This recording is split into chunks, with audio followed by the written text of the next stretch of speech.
Concluye la jornada de este martes 12 de julio, finaliza el Colcap con un avance ligero 0,24%, se ubica al cierre en 1.347,88 unidades, negociando 91.817 millones de pesos. Una sesión bastante extraña porque realmente el comportamiento fue muy mixto. Pero lo que ocurre es que las acciones que más pesan en el índice terminaban positivas, particularmente las acciones de Bancolombia, moderadamente Ecopetrol, y estas acciones junto a la preferencial la ordinaria Bancolombia, pues esto llevó a que el índice concluyera con esa modesta valorización. Pasamos a la pantalla para ver en su orden las acciones más negociadas. Tenemos a Ecopetrol con 46.149 millones, seguida por Preferencial Bancolombia con 11.229 millones. Lo que acabo de explicarles es esto justamente.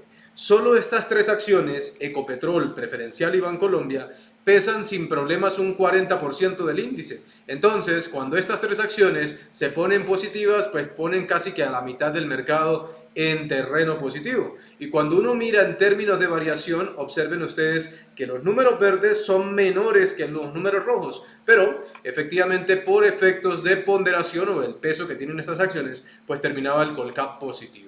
En términos de valorización, BHI Holdings fue la ganadora del día, sube 4,02%, se ubica al cierre en 313 pesos con 2.183 millones de pesos negociados. El segundo lugar fue para Nutresa, que subió 3,81% a 43.600 pesos y 2.099 millones. Y el tercer lugar para Grupo Sura, que avanza 1,44% a 42.380 pesos con 477 millones de pesos. Un monto pues bajo para la acción ordinaria de Grupo Sura. Destacar al Cóndor, que subió 1,18%, 860 pesos. Recuerden que esta fue una acción que llegó a negociarse hace menos de 3 semanas, estaba en 550 pesos, hoy está en 860, lo que significa que es una acción que se ha valorizado en menos de 3 semanas más de 50%, en este caso sin 56%. En términos de desvalorizaciones, el primer lugar fue para Preferencial Grupo Argos, que baja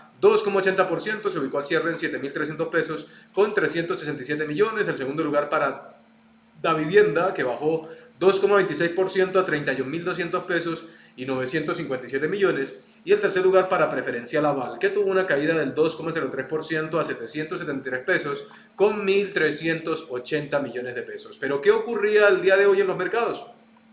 Vamos a dar una mirada un momento a los principales mercados del mundo. Los índices en Europa, que en las primeras horas estaban negativos marcados, pues fueron comportándose un poco más mixtos, pero finalmente las variaciones terminaban en promedio casi que sin ninguna tendencia marcada. Vemos a Alemania, Londres, Francia, con valorizaciones, pero otros índices como Italia, Portugal, Bélgica, entre otros, con números negativos. Era más negativo en la apertura, pero se revirtió esa tendencia. Estados Unidos, por su parte, pone una nueva sesión negativa, Dow 0,62 abajo, Standard Poor's 0,92 abajo y el Nasdaq 0,95 abajo.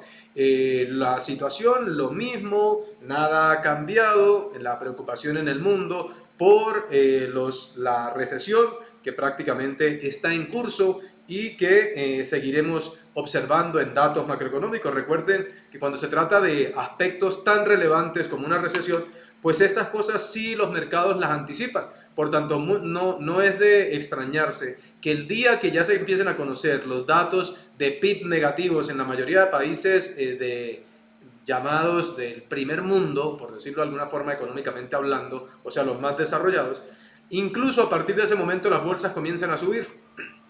Así son los mercados. En la región, Brasil 0,06 arriba, Argentina 1,17 abajo, Chile 0,73 arriba, México 0,56 arriba. Pero los realmente castigados fueron las materias primas, donde el petróleo bajó 7,40% el Brent, 8,07 el WTI, y de esta forma pues esta es la mejor manera de evidenciar que las expectativas de una recesión están en camino, porque recordemos que si hay una recesión cae la demanda de bienes y de materias primas, y ese petróleo a 120 tantas veces lo mencionamos, era un petróleo que tenía que corregir y de hecho le falta corregir. Nosotros pensamos que 60, 80 por barril es un precio mucho más sensato, pero todavía falta muchísimo tiempo. Era una estimación que teníamos para el segundo semestre y de este 2022, y pues esto tuvo un impacto. De hecho, Colombia salió bien librada porque la acción de Ecopetrol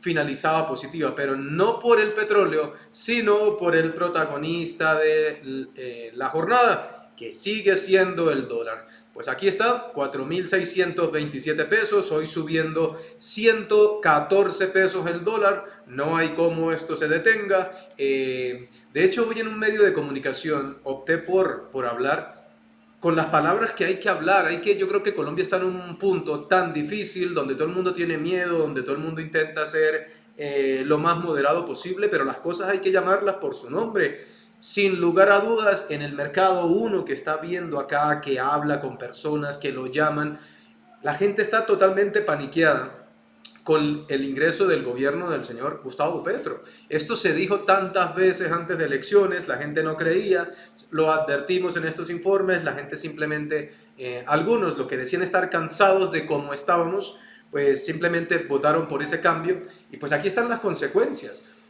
Ahora, ocurre que algunos dicen que esto es por efecto internacional. Hoy decidí, en un medio de comunicación cualquiera, hablar con cifras y ya dejar tanta forma de maquillar los comentarios y decir las cosas como son. Si esto fuera en Colombia, porque Estados Unidos ha subido tasas, que lleva varios meses subiéndolas, pero el efecto en Colombia se notó coincidencialmente solo después de las elecciones de la segunda vuelta. Que la guerra de Rusia, que viene desde enero, pero que casualmente el dólar se subió solamente después de la segunda vuelta en Colombia. Que hay una recesión, que se habla de estanflación, incluso desde finales del 2021 ya se hablaba de una posible estanflación, de una inflación desbordada. Y la manera más fácil de demostrarlo es con el índice del dólar. Este es coger el dólar frente a las principales divisas del mundo y se observa que el dólar se ha valorizado un 5%. Algunos dicen en redes sociales, sí, es que el señor Petro fue a Europa y por eso se cayó el euro. Esa es una manera de salir a intentar defender las posiciones, pero es una manera bastante estúpida, porque es que el euro solamente ha perdido un 5%, pasando de 1,05 a 1. Y esta desvalorización es equivalente a lo que ha ganado el dólar, y desde aquí se nota la proporcionalidad.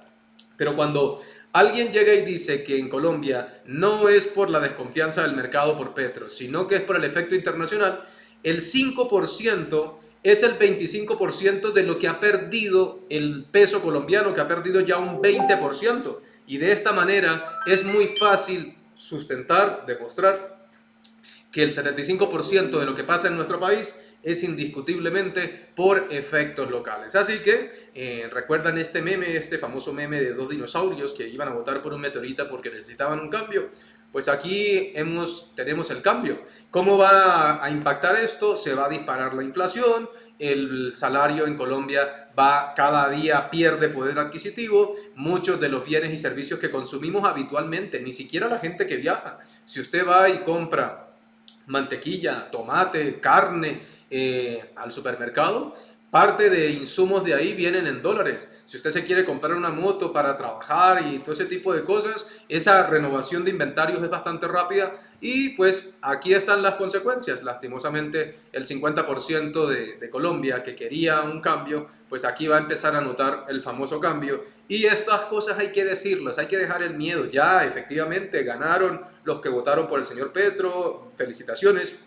El mensaje es para el señor Petro decirle hay que moderar los comentarios, hay que ser más sensatos cómo funcionan las economías, porque hablar de economía sentado en un escritorio viviendo del Estado es muy fácil, pero hacer que una economía funcione desde el sector productivo es otra cosa. Por ello, pues efectivamente el dólar fue o sigue siendo el activo número uno y el activo de mayor protagonista en el mercado colombiano. En nuestro caso hemos estado en muchísimos medios todo el tiempo dando opiniones, entrevistas, y creo que es hora de que seamos un poco más responsables, dejemos el miedo, porque al final si dejamos el miedo y decimos las cosas como son, estamos finalmente aportando, porque aquí no estamos individualizando a nadie, estamos simplemente aportando para que Colombia y el nuevo gobierno pues asuma las responsabilidades que tiene que asumir y corrija lo que no está haciendo bien.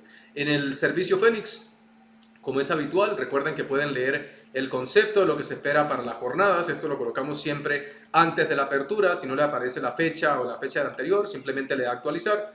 Y de hecho, para el día de hoy, cuando se actualice la página, esperábamos un comportamiento incluso negativo que finalmente no se dio y un dólar que iba a continuar alcista. Efectivamente, el dólar continuó subiendo, pero el Colcap, por las razones que ya hablaba inicialmente, terminaba impactado positivamente, pero en parte por este efecto, porque las acciones de Bancolombia y Ecopetrol no es coincidencia que hayan estado positivas el día de hoy. Suben porque estas acciones cotizan vía ADR en Estados Unidos y el efecto de la devaluación del peso colombiano pues aumenta su valor de mercado en pesos locales, pero no por un ambiente fundamental positivo. De esta forma concluye la jornada para el mercado de acciones en Colombia. Yo a las personas que vean estos videos y que de repente tengan una afiliación política entiendan que esto no, ya aquí no se trata de pelear, ni cambiar, ni este tipo de cosas. Por favor, no lo tomen así. Siempre el objetivo simplemente es aportar. Y esta nueva dinámica que tomé el día de hoy es porque creo que hay que ser un poquito más valientes y decir las cosas como son. Dejar tanto miedo, porque por miedo muchas veces las naciones se arrodillan y los gobiernos hacen lo que sea. Les habló Orlando Santiago, gerente y analista de Fénix Valor.